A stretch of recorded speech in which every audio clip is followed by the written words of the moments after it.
নমস্কাৰ সকলোকে স্বাগতম জনাইছোঁ অন্য এক নতুন ভিডিঅ'ত। তো যিসমূহ ছাত্ৰ ছাত্ৰীয়ে এইবাৰ নিযুত মইনা আঁচনি বা নিযুত বাবু আঁচনিৰ কাৰণে আবেদন কৰি আছে সিহঁতৰ কাৰণে এই ভিডিঅ'টো খুবেই গুৰুত্বপূৰ্ণ।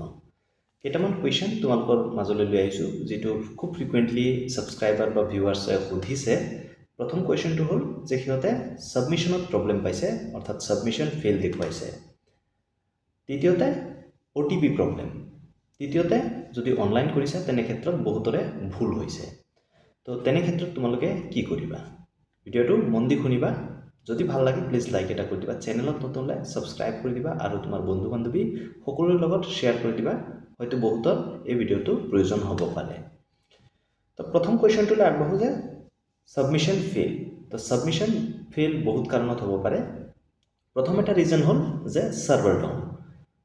এইটো কথা ঠিক যে যিহেতু একেলগে বহুত ছাত্ৰ ছাত্ৰীয়ে এই নিযুত মইনা আঁচনি বা নিযুত বাবু আঁচনিৰ কাৰণে সমৰ্থ পৰ্টেলত ট্ৰাই কৰি আছে, তেনে ক্ষেত্ৰত ট্ৰাফিক জাম হৈ গৈছে। অৰ্থাৎ ইণ্টাৰনেটৰ জগততো এটা ট্ৰাফিক থাকে, তো সেইটো জাম হৈ গৈছে মিনছ একেলগে ছাৰ্ভাৰে লোড ল'ব পৰা নাই। তেনে ক্ষেত্ৰত ছাবমিশ্যন ফেইল দেখুৱায়। তো তোমালোকে ট্ৰাই কৰি থাকা, ডেফিনেটলি তোমালোকৰ যি ছাবমিশ্যন হয় সেইটো হৈ যাব। দ্বিতীয়তে আৰু এটা প্ৰব্লেম পাইছে DOB মিছমেটচ। তো তোমালোকে যদি অনলাইন কৰা নাই এতিয়ালৈকে, তোমালোকে মই যিটো ভিডিঅ' দিছোঁ ইউটিউবত সেইটো চাই তোমালোকে অনলাইনত আবেদন কৰিব পাৰিবা, নিযুত মইনা আঁচনিয়ে হওক বা নিযুত বাবু আঁচনিয়ে হওক। যিটো DOB মিছমেটচ হয়, বহুত ছাত্ৰ ছাত্ৰীয়ে কিন্তু DOB মিছমেটচ পাইছে বা আধাৰ DOB ইজ মিছিং পাইছে।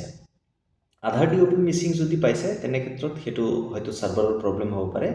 আৰু যিটো DOB মিছমেটচ হয়, অৰ্থাৎ তোমালোকৰ যি আধাৰ কাৰ্ডৰ ডেট অফ বাৰ্থ আৰু তোমালোকৰ সমৰ্থ পৰ্টেলত যিটো ডেট অফ বাৰ্থ আছে সেইটো যদি মিছমেটচ হৈ থাকে, অৰ্থাৎ যদি একেই নহয়, তেনে ক্ষেত্ৰত তোমালোকে এটাই কাম কৰিব লাগিব, তোমালোকৰ আধাৰ কাৰ্ডৰ যিটো ডেট অফ বাৰ্থ হয় সেইটো চেঞ্জ কৰাব লাগিব।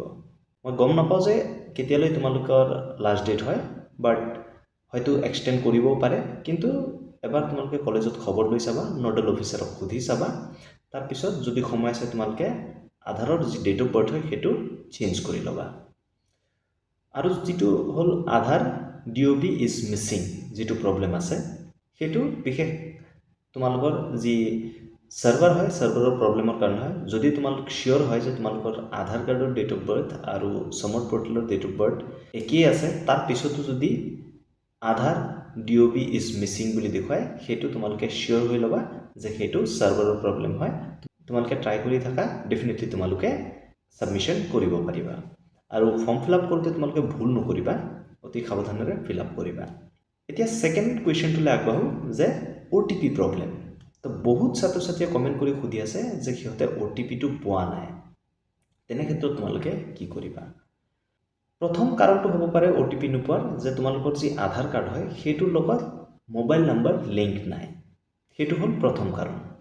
যদি তোমালোকৰ আধাৰ কাৰ্ডৰ লগত মোবাইল নম্বৰ লিংক নাই, তোমালোকে প্ৰথমতে মোবাইল নম্বৰটো লিংক কৰাই ল'ব লাগিব। যিকোনো আধাৰ চেণ্টাৰত গৈ তোমালোকে মোবাইল নম্বৰটো লিংক কৰাই ল'বা, তাৰপিছতহে এই প্ৰচেছটো কমপ্লিট কৰিব পাৰিবা।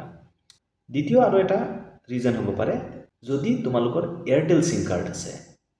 কাৰণ কি হয়, এয়াৰটেল চিম কাৰ্ডত যদি তোমালোকৰ ৰিচাৰ্জ নাই তেনে ক্ষেত্ৰত কিন্তু কোনো OTPয়ে নাহে। বেংকৰে হওক বা আধাৰ কাৰ্ডৰে হওক কোনো OTPয়ে নাহে।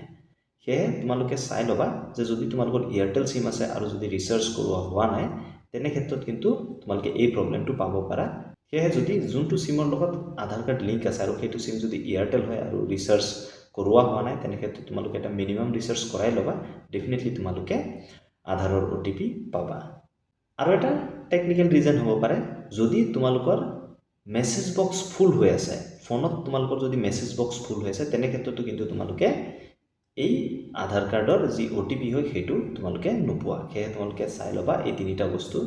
ইয়াৰ বাহিৰে মই নাভাবোঁ যে বেলেগ কিবা ৰিজন হ'ব পাৰে আধাৰৰ OTP নোপোৱাত। আৰু একেবাৰে শেষৰ যিটো খুব ক্ৰুচিয়েল হয় যে অনলাইনত যদি তোমালোকৰ কেতিয়াবা ফৰ্ম ফিল আপ কৰোঁতে ভুল হৈ যায়, তেনে ক্ষেত্ৰত তোমালোকে কি কৰিবা? তোমালোকৰ কাৰণে মই এটা ভিডিঅ' দিছোঁ যে তোমালোকে কেনেকৈ ষ্টেপ বাই ষ্টেপ ফ'ল' কৰি অনলাইন আবেদন কৰিবা। এই ভিডিঅ'টো চাই ল'বা। মই পইণ্ট টু পইণ্ট তোমালোকক বুজাই দিছোঁ যে কেনেকৈ তোমালোকে নিজৰ মোবাইলৰ পৰাই নিযুত মইনা আঁচনিয়ে হওক বা নিযুত বাবু আঁচনিয়ে হওক তাৰ কাৰণে আবেদন কৰিব পাৰিবা। কিন্তু তাৰপিছতো যদি তোমালোকে ভুল কৰা তেনে ক্ষেত্ৰত তোমালোকে কি কৰিবা?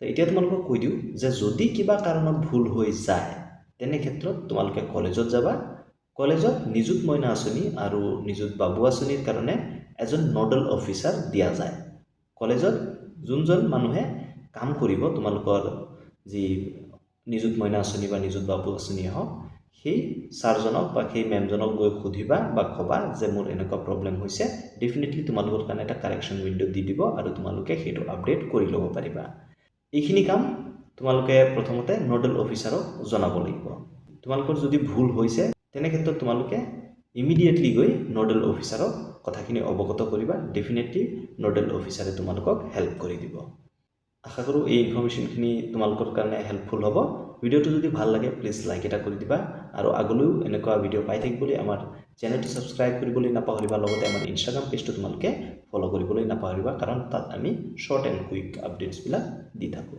ধন্যবাদ জয় অসম